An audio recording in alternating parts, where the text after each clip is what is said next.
É isso aí, galera, mais um álbum clássico dos anos 80, o segundo álbum do Joy Division, maravilhosa ali, final dos anos 70, começo dos anos 80, que influenciou demais a década. Vou comentar um pouquinho sobre Joy, a gente tem que entender o que acontecia em Manchester no final dos anos 70. Primeiro que Manchester, é muito importante entender a cidade, é uma cidade que já fica um pouco mais ao norte da Inglaterra, né? Quase ele chegando na Escócia. E em todos os países do norte a gente sabe que existe, além de ser muito frio, né, são regiões muito frias, e existe essa preocupação mais com as pessoas, né, do bem-estar das pessoas.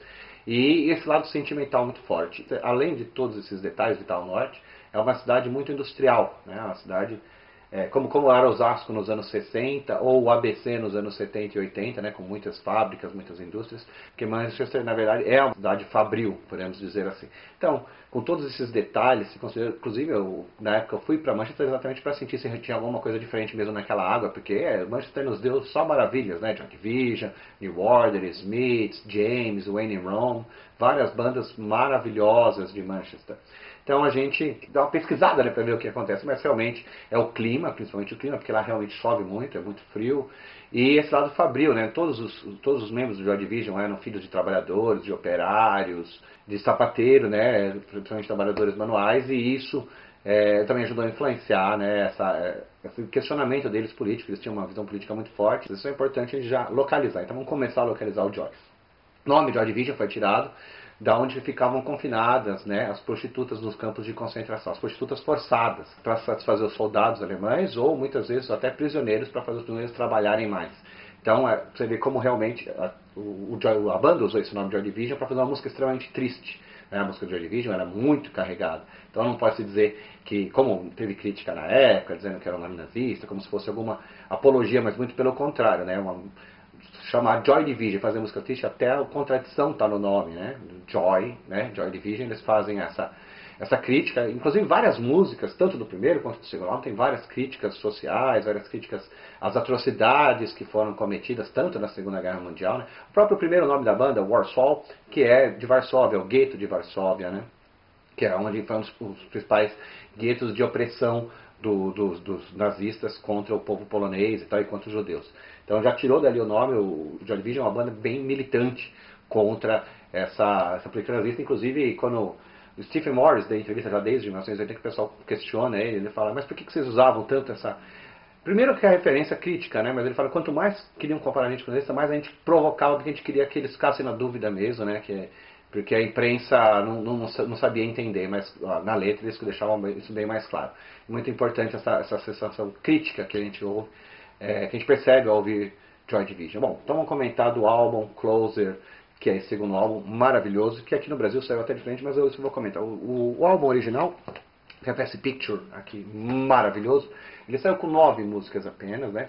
Foi gravado um pouco antes do suicídio do Ian Curtis, mas só foi lançado depois. Na verdade, o álbum foi lançado em julho, acho que, se não me engano, 18 de julho de 1980, exatamente 2 meses depois, 2 meses após o suicídio do Ian Curtis. E no álbum original são 9 músicas, e no álbum nacional saiu com 10 músicas, incluindo Love You Tear Us Apart, que era o maior sucesso do Joy Division, e como a Slate estava lançando o álbum pela primeira vez aqui no Brasil, precisava, né, de ter um chamariz, e colocou Love You Tear Us Apart no álbum. Aliás, como eu já comentei antes, a Slate teve dinheiro graças à vendagem do álbum do Information Society, que vendeu muito, muito aqui no Brasil. Isso ajudou a Slate a lançar outras bandas independentes, como Information era uma das poucas bandas de gravadora independente americana, né, que os Estados Unidos era sempre dominado pelo grande mercado, pelas high bands e tal. Sai com dinheiro arrecadado com Information, conseguiu lançar Cocteau Twins, Poison Noir, Split Second, alguns álbuns raros do Smiths, e conseguiu lançar Joy Division no Brasil, graças a essa vendagem fenomenal do Information. Muito legal esse álbum ter saído por aqui. Bom, então vamos comentar do álbum em si.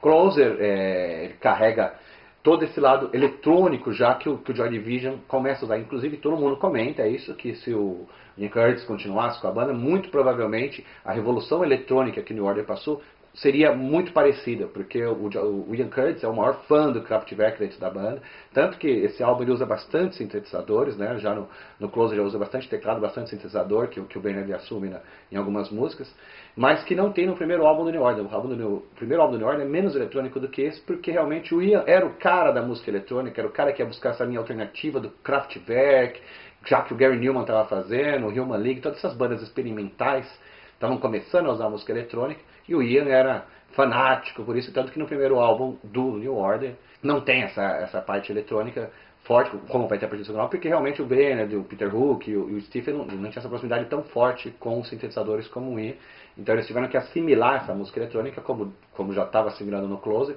volta a assimilar no segundo álbum do New Order, então a gente sente muito isso nesse álbum, é bem eletrônico, e todos os shows do Joy, a partir de 76, inclusive 76, 77, primeiro eles tocavam Autobahn, a música de 22 minutos do Kraftwerk, sempre antes dos shows tocava Kraftwerk, e a música que abria os shows do Joy Division era Autobahn.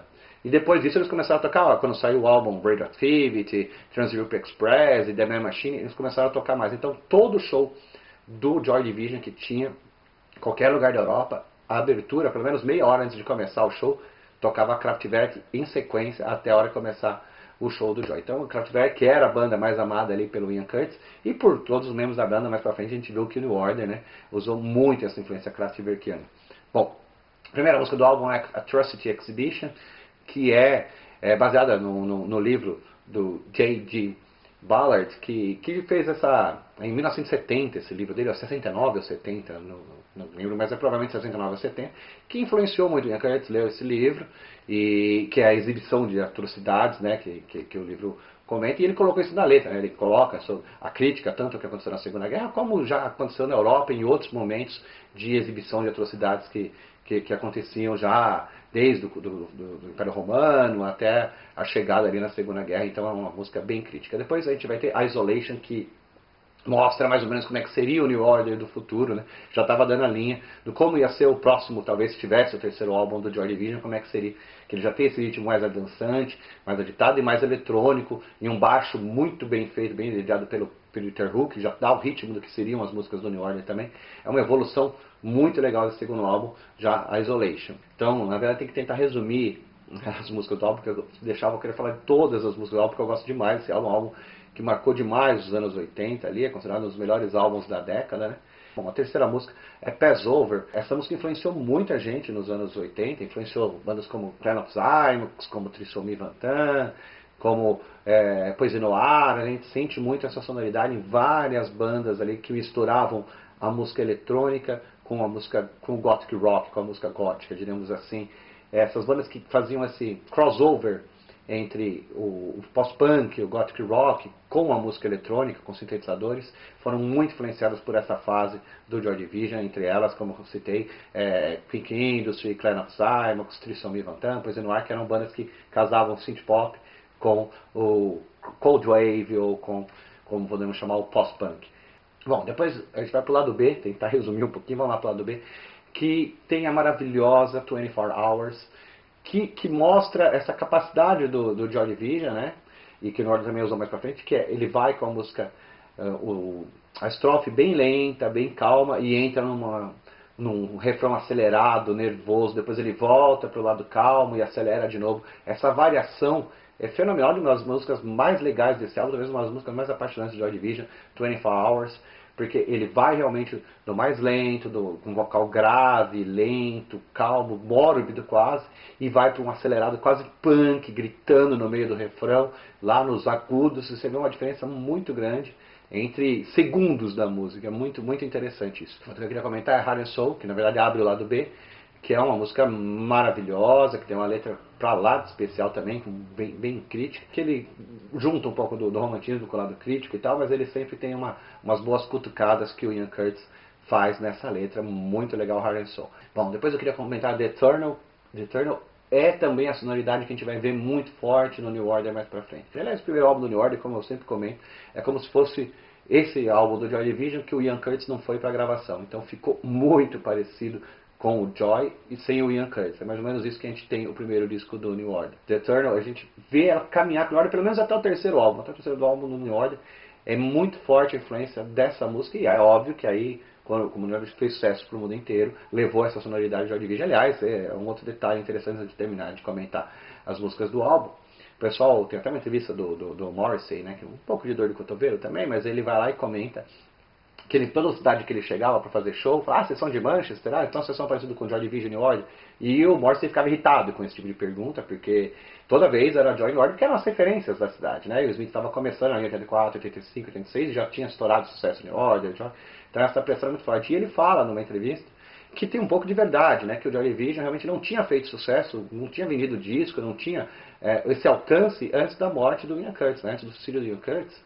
O Joy Division é uma banda totalmente anônima na Inglaterra, né? Quase ninguém conhecia, tanto que o próprio Closer foi lançado depois da morte dele, porque aí começou todo um auê em torno do Joy Division. Então o Morrissey, apesar da dor de cotovelo parcial ali, ele tem um pouco de razão também quando ele fala que ninguém conhecia o Joy Division antes da morte do Ian Curtis, né? Então, quando o New Order estoura de sucesso, todo mundo quer ir buscar as origens, porque é normal, todo mundo que gosta de uma banda quer saber como a banda começou, como foi o primeiro disco, e aí começou a ter acesso ao Joy Division, e isso foi que ajudou demais. Então essas músicas do Joy que continuaram com essa sonoridade no New Order fizeram muita gente que gostou do primeiro e segundo álbum do New Order, principalmente do primeiro e do segundo, mas do terceiro também, aí buscar da onde vinha essa origem, da onde vinha essa musicalidade, e aí foram atrás de No Pleasures e de Closer, que são os álbuns do Joy Division maravilhosos. Bom, para completar o álbum, a gente vai ter Decades, que também é uma música maravilhosa, sintetizadores apaixonantes, e que influenciou muito, a gente sempre comenta isso, o Trisomy Van Zandt. Até quando eu fiz a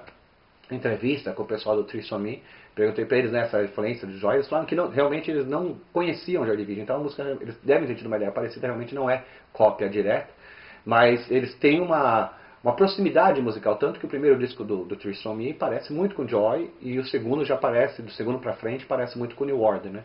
Então, mas quando eu entrevistei eles, eles falaram que na época que eles gravaram esse álbum, realmente eles não conheciam o Joy Division, eles só conheceram depois de ser fãs do New Order, aí eles foram atrás do Joy, mas eles já tinham gravado 2 álbuns e tal, então aí que eles foram conhecer a música do Joy Division, então é apenas influência de época, né? Eles ouviam as mesmas coisas, provavelmente, ouviam muito Kraftwerk, ouviam Gary Newman, estavam ouvindo o que estava acontecendo na época, então a influência foi, na verdade, a mesma, mas não é diretamente. Mas você sente muito isso nos álbuns do Trisomy 21. Bom, para fechar, né, a gente comentou aqui todas essas músicas, no Brasil saiu Love Will Tear Us Apart, então como a gente vai comentar um pouco do álbum brasileiro, não dá para deixar de fora essa música maravilhosa, que foi o maior sucesso do Joy Division de todos os tempos, embora não esteja no álbum original, mas acho que é importante, porque foi ela que ajudou até o sucesso, porque quando a gente lançou esse álbum no Brasil, começou a tocar em rádios, nas rádios de São Paulo, principalmente, as rádios alternativas começaram a tocar Joy Division, e claro, Love Will Tear Us Apart era a música mais tocada em todas essas rádios, embora algumas rádios tocavam, Transmission, Shadowplay, né, She's Lost Control, mas em horários muito específicos, de madrugada e tal, Love You Tears Apart você podia ouvir no horário normal da programação, e isso ajudou muito ao público ter acesso ao Joy Division, mesmo que isso fosse final dos anos 80, já depois do grande sucesso de Substância do New Order, que as rádios começaram a tocar Joy Division no Brasil. Então vamos lá, a gente se vê na Casa de Saúde para curtir muito Joy Division, New Order e o melhor dos anos 80 a noite inteira. Valeu, galera!